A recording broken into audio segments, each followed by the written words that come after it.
Magandang araw, Church Family! Welcome sa CFM Newsbreak, kung saan ang biyaya ng Diyos ang pinakamagandang balita. Ako si Ellen D. Nalaunan, at noong Pebrero 21, 2026, isang makapangyarihang gabi ng pag-asa, kaligtasan, at kagalingan ang ating nasaksihan sa ating Healing at Salvation Crusade. Sa pagdagsa ng mga tao, dama ang pananabik sa gagawin ng Diyos sa gabing iyon.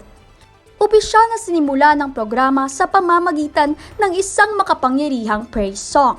Kasunod ang pagbibigay ng panalangin at pambungad na salita. Sa bawat nota at tinig, unti-unting bumukas ang puso ng mga manonood sa mensahe ng Diyos. At nagsimula ang gabi ng pagsamba, pag-asa at kaligtasan. Sinundan ito ng pagtatanghal ng banda, kasabay ng mga patotoo ng mga buhay na binago ng Diyos.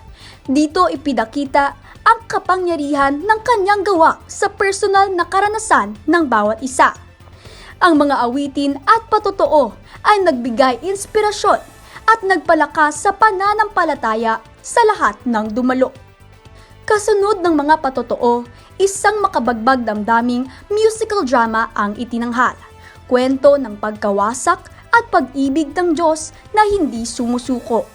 Sa pamamagitan ng sining at musika, malinaw na naipahayag ang mensahe ng krus. May kapatawaran, may bagong simula, at may paghilom kay Kristo. Sa pangangaral ng salita ng Diyos, malinaw na naipahayag ang paanyaya ng kaligtasan. Isang panawagan ng pagsisisi, pagbabalik loob, at pagtanggap kay Jesus bilang Panginoon at tagapagligtas. Sa oras ng panawagan, maraming pusong tumugon. May mga lumapit upang tanggapin ang kaligtasan. At may mga taimtim na nananalangin para sa kagalingan at pagpapanibago. Sa bawat nakataas na kamay at bawat luhang pumatak, dama ang presensya ng Diyos na nagpapatawad, nagliligtas, at nagpapagaling. Matapos ang espiritual na pagpapala, nagpatuloy ang gabi sa masayang samahan at pagbabahagi ng libreng merienda. Sa simpleng pagsasalo, mas lalong tumibay ang pagkakaisa at ang diwa ng pagiging isang pamilya sa Panginoon. At iyan ang ating Healing and Salvation Crusade coverage. Isang gabi kung saan ang pag-asa ay muling nabuhay. Ang sugatang puso ay hinipo. At ang kaligtasan ay malayang tinanggap. Ito ang CFM Newsbreak.